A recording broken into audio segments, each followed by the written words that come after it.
Theatre से बाहर निकलकर मेरे दोस्त सौरभ ने कहा, क्या मस्त मूवी थी यार, देखकर मजा आ गया।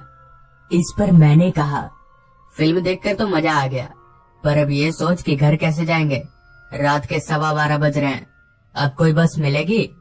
इस पर सौरभ बोला, पता नहीं बस मिलेगी या नहीं, मैं कभी इतनी रात में इधर आया नहीं हूँ। वो तो तूने जिद किया इसलिए मैं चला आया, वरना मैं नहीं आता। जिसके बाद मैं और सौरभ रोड की तरफ जाने लगे। मैं और सौरभ हम दोनों बचपन के दोस्त हैं।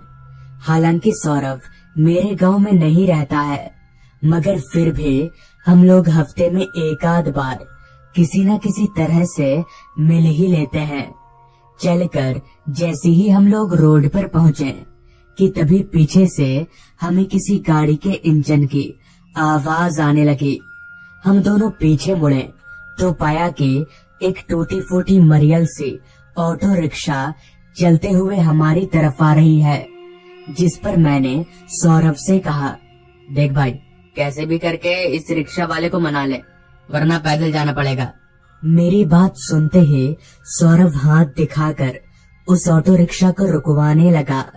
रिक्शा ठीक हमारे पास आकर रुकी, जिसके बाद सौरभ ने रिक्शे वाले से बात की।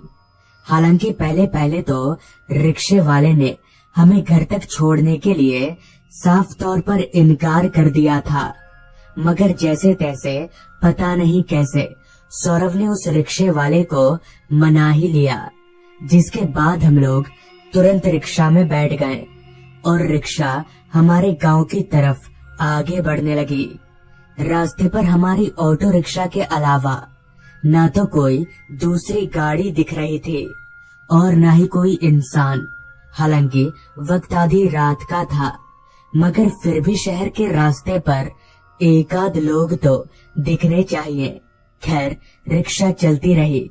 जैसा कि सौरभ मेरे गांव का नहीं था, इसलिए जैसे ही उसका गांव आया, वो ऑटो रिक्शा से उतरकर अपना भाड़ा क्लियर करके अपने घर की तरफ चला गया। उसके जाते ही ऑटो रिक्शा मेरे गांव की तरफ आगे बढ़ने लगी। रात हर पल गहराती जा रही थी। रास्ते पर अभी तक मुझे कोई शख्स नहीं दिखा था। मुझे समझ नहीं आ रहा था कि आखिर आज सारे के सारे लोग गए तो गए कहाँ। मगर फिर मैंने सोचा, ठंड का मौसम है, शायद इसलिए कोई नहीं दिख रहा होगा। मेरा गांव अभी भी काफी दूर था, तो जाहिर सी बात है मुझे वहां पहुंचने में अभी वक्त लगने वाला था। ऊपर से ऑटो रिक्शा इतने धीरे चल रही थी कि कोई बैलगाड़ी भी उस ऑटो रिक्शा को पार करके आराम से आगे निकल सकती थी। रिक्शा की ये सुस्त रफ्तार अंदर ही अंदर मुझे चिढ़ने पर मजबूर कर रही थी, मगर मैं रिक्शे वाले को कुछ बोल भी नहीं सकता था। कहीं नाराज होकर अगर वो मुझे रिक्शा से उतार देगा तो एक अलग ही मुसीबत हो जाएगी। जिस वजह से मैं चुपचाप अपनी सीट पर बस बैठा रहा और अपने गांव के आने का इंतजार करने लगा।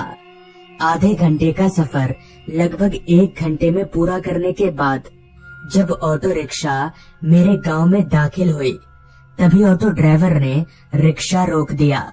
मैंने जब उससे रिक्शा रोकने का कारण पूछा तो उसने कहा, यहीं तक बात हुई थी, बस इससे आगे मैं नहीं जा सकता, आप मुझे अपना भाड़ा दे दो, मुझे घर जाना है। इस पर मैंने कहा, अरे भाई थोड़ा आगे तक छोड़ दो यार, ऐसा क्या करते हो। मगर रिक्शा वाला किसी भी कीमत पर मेरी बात मानने को तैयार ही नहीं था। उसका बस एक ही कहना था कि उसे घर जाना है और उसे अपना भाड़ा चाहिए। जब बहुत विनती करने के बाद भी वो रिक्शा वाला नहीं माना तो मुझे झुकना ही पड़ा। जिसके बाद मैंने उसको अपने हिस्से का बचा कुचा भाड़ा दिया।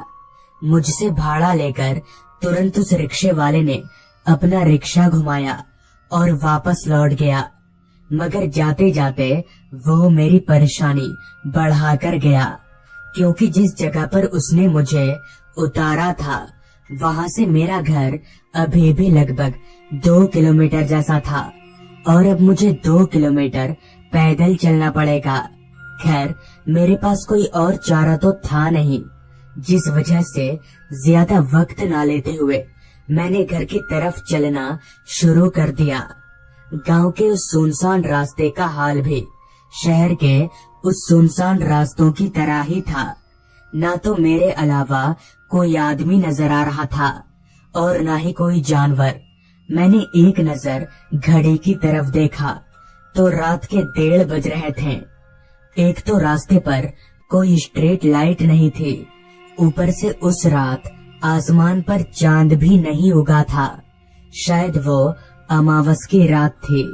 वो तो अच्छा हुआ कि मैं अपने साथ एक बैटरी टॉर्च लेकर निकला था, वरना पता नहीं मैं कैसे चल पाता।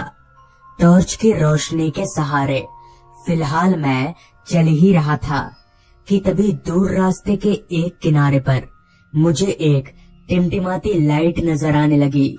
दूर से देखकर ऐसा लग रहा था जैसे किसी ने रास्ते के एक किनारे पर जली हुई मोमबत्ती रख दी हो। मुझे काफी हैरानी हुई, पर चूंकि मुझे उसी रास्ते से होकर जाना था, इसलिए मैं उस रोशनी की ओर रास्ते पर आगे बढ़ने लगा। चलते चलते मैं जब उस रोशनी के करीब पहुंचा तो मेरा अंदाजा एकदम सही निकला। वहां मोमबत्ती तो जल रही थी, लेकिन साथ ही साथ एक आदमी उस मोमबत्ती की रोशनी में जमीन पर चादर बिछाकर कुछ बेच रहा था। मगर क्या, मोमबत्ती की धुंधली सी रोशनी में ठीक से नजर नहीं आ रहा था।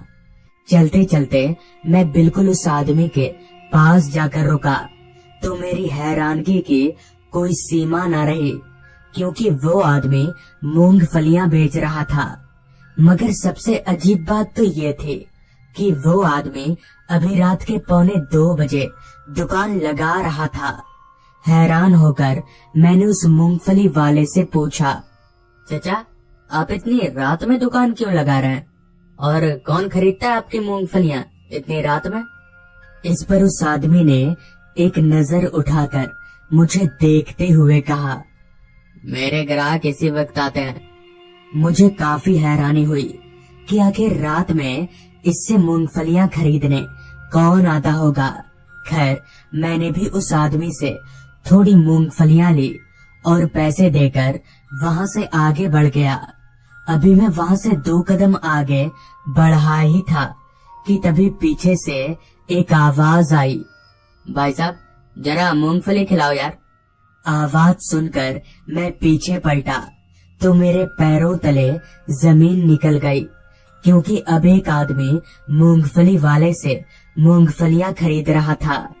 अजीब बात ये नहीं थी कि वो आदमी इतनी रात में मूंगफली खरीद रहा था, बल्कि अजीब बात तो ये थी कि उस आदमी का चेहरा आधा कटा हुआ था और साथ ही अब उस मूंगफली वाले का चेहरा भी पूरी तरह से बदल चुका था।